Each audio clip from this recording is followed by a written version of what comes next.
Hello दोस्तों, कैसे हैं आप सब। स्वागत है आपके फिर से। जिस भर्ती का आप सब लोग बहुत बेसब्री से इंतजार कर रहे थे, इंतजार और मेहनत दोनों कर रहे थे, वो भर्ती आ गई है। अनाउंसमेंट हो चुका है और बहुत बड़े पदों के साथ अनाउंसमेंट हुआ है। आप सब लोग इस वाली भर्ती में एक पद अपना जरूर क्लियर कर लीजिए, क्योंकि इतनी बड़ी वैकेंसी, इतना बड़ा मौका, इतनी बड़ी अपॉर्चुनिटी आप सब लोगों को दोबारा नहीं मिलेगी। यही लास्ट मौका है, लास्ट चांस है, गोल्डन चांस है। बहुत सारे लोगों को नहीं पता है कि इसमें हम क्या प्रोसीजर होगा पढ़ने का, या फिर इसका सिलेक्शन प्रोसीजर क्या होगा। तो मैं आप सब लोगों को बता दूं कि इसका सिलेक्शन प्रोसीजर सबसे पहले आपका एग्ज़ाम होता है, ठीक है। उसके बाद आपका फिजिकल होता है, फिर मेडिकल होता है, फिर आपका डॉक्यूमेंट वेरिफिकेशन और पुलिस वेरिफिकेशन वगैरह, ये सारी चीज़ें होती हैं। ये 4-5 स्टेप्स हैं। इन स्टेप्स को पार कर करके आप सिलेक्शन ले सकते हैं, आप एक वर्दी अपने नाम कर सकते हैं। तो चलिए शुरू करते हैं। मैं आप सब लोगों को बता दूं कि इसमें क्या क्या सिलेबस होता है और क्या क्या सारी चीज़ें होती हैं, और आगे बहुत सारी चीज़ें मैं ऐसी बताऊंगा आपको जो आपके तैयारी के लिए बहुत बेनिफिशियल होगी। और आपको लगेगा कि देखो, बहुत चीज़ पढ़ करके सिलेक्शन नहीं लिया जाता, कुछ लिमिटेड चीज़ पढ़कर भी सिलेक्शन लिया जाता है, और उसको कहते हैं हम स्मार्ट स्टडी। अगर आप स्मार्ट स्टडी करने में सक्षम हैं और आप उसको जानते हैं कि कैसे होती है, उस डायरेक्शन में आप चले हैं, तो आप यकीन मानिए कि आपका सिलेक्शन कोई नहीं रोक पाएगा। और अगर आप केवल ऐसे बुक उठाते हैं, नोट्स उठाते हैं और पढ़ने लग जाते हैं रैंडमली, तो आपके सिलेक्शन मुश्किल ही होगा दोस्त, क्योंकि हमें सारी चीज़ें नहीं पढ़नी है और ना हम पढ़ सकते हैं सारी चीज़ें। हमें सिर्फ वो चीज़ें पढ़नी है जो हमारा एग्ज़ाम रिक्वायरमेंट है, हमारे एग्ज़ाम के लिए सिर्फ हमें वो चीज़ें पढ़नी है। तो चलिए मैं आपको बता देता हूँ। हालांकि बहुत बड़ा बदलाव इस वाली भर्ती में आपको देखने के लिए मिलेगा। बदलाव आपका एग्ज़ाम के लिए मिलेगा कि आपका एग्ज़ाम का मोड ऑफ एग्ज़ाम आपका कैसा होगा, क्योंकि अब तक ऑनलाइन होता आया था या ऑफलाइन होता आया था, अब दोनों तरीके से होगा, ऑफलाइन भी ऑनलाइन भी। इसका मतलब ये है कि आपको जो स्क्रीन पर क्वेश्चन दिखाई देंगे और आप ऑफलाइन तरीके से उसके आंसर देंगे। तो ये हाइब्रिड मोड इसको कहा गया है, और ये बहुत अच्छा सराहनीय कदम है इस नकलचियों को रोकने के लिए, और ये सारी चीज़ें ख़त्म करने के लिए बहुत अच्छा कदम है। और जो पढ़ने वाले लोग हैं उसके लिए खुशखबरी भी हो सकती है ये, क्योंकि नकल करने वाले लोग यहीं रुक जाएंगे, आगे बढ़ेंगे सिर्फ पढ़ने वाले लोग। तो चलिए शुरू करते हैं। सबसे पहले इसमें आपको एज फैक्टर बता देता हूँ मैं। एज 18 से 22 वर्ष है। वैसे तो 18 से 22 वर्ष होती है, लेकिन हो सकता है कोरोना की वजह से कुछ एज बढ़ा दी जाए, वो गवर्नमेंट के ऊपर बात है। और अगर वो बढ़ती है तो सिर्फ नोटिफिकेशन आने के बाद ही आप सब लोगों को पता चलेगी। फीमेल की जो होती है 18 से 25 वर्ष होती है। मेल की, जनरल की 18 से 22 वर्ष होती है। ओबीसी की 18 से 25 वर्ष होती है, और SC/ST की 18 से 28 वर्ष होती है। तो इसमें अब मैं बात करता हूँ कि इसका सिलेबस क्या होता है, इसके सिलेबस में कितने क्वेश्चन किस टॉपिक से आते हैं। सबसे पहली बात तो ये जान लीजिए कि आपको क्या टॉपिक सबसे ज़्यादा पढ़ना है, जिसमें क्वेश्चन सबसे ज़्यादा आते हैं, आपको वो टॉपिक सबसे पहले पढ़ना है। तो इसका जो GS है, GS में लगभग 38 क्वेश्चन आते हैं। 38 क्वेश्चन 76 नंबर के आते हैं, क्योंकि एक क्वेश्चन 2 नंबर का होता है। इसमें नेगेटिव मार्किंग भी होती है 1/4 की। तो अगर आप गलत करते हैं तो आधा अंक आपका काट लिया जाता है। तो एक क्वेश्चन 2 मार्क्स का होता है, ये मैंने आपको बता दी। तो मैं बताता हूँ कि जो GS है वो कितने नंबर की आती है। 38 क्वेश्चन आते हैं, 76 नंबर के क्वेश्चन आएंगे, ठीक है। हिंदी 37 नंबर की आती है, 37 क्वेश्चन आते हैं, 74 नंबर की आती है। मैथ्स 38 क्वेश्चन आते हैं, ठीक है, और 76 नंबर का आता है। रीजनिंग 37 क्वेश्चन आते हैं, 74 नंबर का आता है। तो कुल मिला के जो आपके क्वेश्चंस हैं वो 150 हैं, और जो मार्क्स हैं वो 300 हैं। ये 150 क्वेश्चन आएंगे, आपको 2 घंटे में करने होंगे।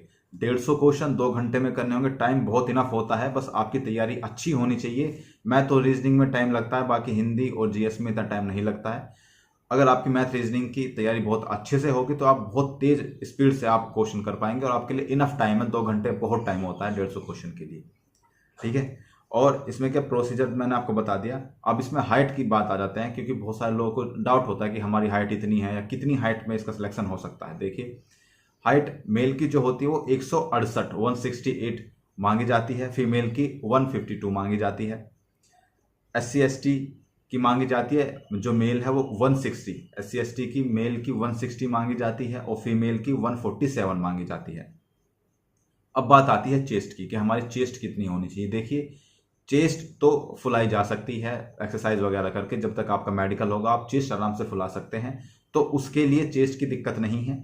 आप जिम जा करके एक्सरसाइज करके चेस्ट को अच्छा कर सकते हैं। चेस्ट 79 वैसे मांगते हैं, और फुलाव 5 सेंटीमीटर का फुलाव भी मांगते हैं, तो 84 का फुलाव भी मांगा जाता है। फ्लाव के साथ 84 मांगी जाती है। ठीक है, अब बात आते हैं हम रनिंग पर। देखिए रनिंग एक, क्योंकि जिसका जो फिजिकल होता है वो उसमें केवल रनिंग होती है और कोई इसमें फिजिकल क्राइटेरिया नहीं है। अगर आपने रनिंग क्लियर कर दी तो आपका फिजिकल क्लियर हो जाएगा।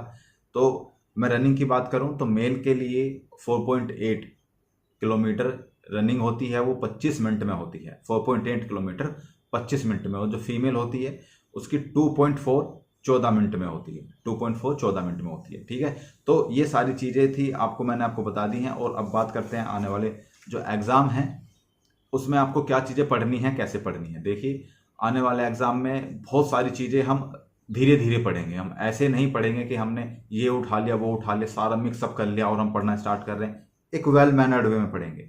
अगर आप मेरे साथ जुड़े रहते हैं तो मैं आपको बताऊंगा कि आपको किस टॉपिक से पढ़ना है और कहाँ से पढ़ना है, वो सारी चीज़ें मैं आपको बताऊंगा। बस आपको मेहनत करनी है, डायरेक्शन मैं आपको दिखाऊंगा। क्योंकि देखिए कि डायरेक्शन वो आपको वही दिखा सकता है जो वहां से निकला हुआ हो। आपको अच्छा रास्ता वही दिखा सकता है जो उस रास्ते से, उस पथ से गुजरा हुआ हो। और जो उस पथ से गुजरा ही नहीं है वो आपको कैसे सही डायरेक्शन दिखा सकता है। तो मैं इस पथ से गुजरा हुआ हूँ, आगे जाके सफलता भी प्राप्त की है। तो उस सफलता का जो अनुभव मुझे है अभी तक, जितना अनुभव मैंने प्राप्त किया, क्योंकि मैंने बहुत एग्ज़ाम दिए हैं, तो उस एग्ज़ाम का अनुभव मुझे पता है। और हमारा एग्ज़ाम क्या रिक्वायरमेंट मांगता है हमसे, क्या कितनी मेहनत मांगता है और क्या पढ़ने की रिक्वायरमेंट मांगता है, वो सारी चीज़ें मुझे पता है। तो मैं धीरे धीरे आप सब लोगों को सारी चीज़ें बताऊंगा आने वाली वीडियोस में। बहुत सारी चीज़ें आपको यूपी पुलिस से संबंधित बहुत सारी चीज़ें आपको पता चलेंगी। तो बने रहिएगा हमारे साथ, जुड़े रहिएगा हमारे साथ। अभी आपको ये सारी चीज़ें बताई, आगे मैं बताऊंगा आपको कि आपको हिस्ट्री से कौन से टॉपिक पढ़ने हैं, जियोग्राफी से कौन से टॉपिक पढ़ने हैं, मैथ से कौन से टॉपिक पढ़ने हैं, पॉलिटी से कौन से टॉपिक पढ़ने हैं। ऐसे नहीं कि हम सारी चीज़ें पढ़ेंगे, नहीं, वो चीज़ें हमें नहीं करनी है। हमें सिर्फ लिमिटेड चीज़ पढ़नी है और हमें उसी में सिलेक्शन लेना है। ठीक है दोस्त, तो मिलते हैं अगली वीडियो में। तब तक के लिए जय हिंद। अभी से तैयारी स्टार्ट कर दीजिए, पढ़ते रहिए, घर पर रहिए, सुरक्षित रहिए। अभी आपका मेडिकल भी होगा, अभी आपका एग्जाम होगा, फिर मेडिकल होगा। तो उसके लिए ज़्यादा जरूरी है कि आप अभी से अपनी तैयारी करना शुरू कर दें, अभी से पढ़ना स्टार्ट कर दें। अब जो बाहर घूमना है, यार दोस्तों के साथ घूमना है, या फिर मूवीज़ देखने जाना है, वेब सीरीज़ देखना है, रील्स देखना है, वो सारी चीज़ें बंद कर दो। अब उसमें कोई बेनिफिट नहीं, कोई फ़ायदा नहीं है। अब आपका फ़ायदा किस में है वो चीज़ देखो। जो आपकी एज है उस एज में अगर आपने पूरी ताकत अपनी पढ़ाने में लगा दी, पढ़ने में लगा दी, तो यकीन मानिए कि आपका सिलेक्शन कोई नहीं रोक सकता है। इस एज में, जिस एज में अभी आप हैं, आप में बहुत, मैं कहता हूँ बहुत एनर्जी है अभी आपके अंदर। और अगर उस एनर्जी को सही डायरेक्शन, सही वे में पढ़ने में लगा दी तो आपका सिलेक्शन कोई नहीं रोक पाएगा। और अगर आपने वही एनर्जी डिवाइड कर दी, आधी पढ़ने में, आधी घूमने में, आधी मूवी देखने में, आधी वेब सीरीज देखने में, फलाना में, ढिमकाना में, तो आप नहीं सफल हो पाएंगे। आपकी एनर्जी डिवाइड हो जाएगी, आपका माइंड डाइवर्ट हो जाएगा। अपना पूरा माइंड का फोकस, पूरी एनर्जी पढ़ने पे लगाओ, वही आपके लिए बेनिफिशियल होगा। तो मिलता है अगली वीडियो में, तब तक के लिए जय हिंद।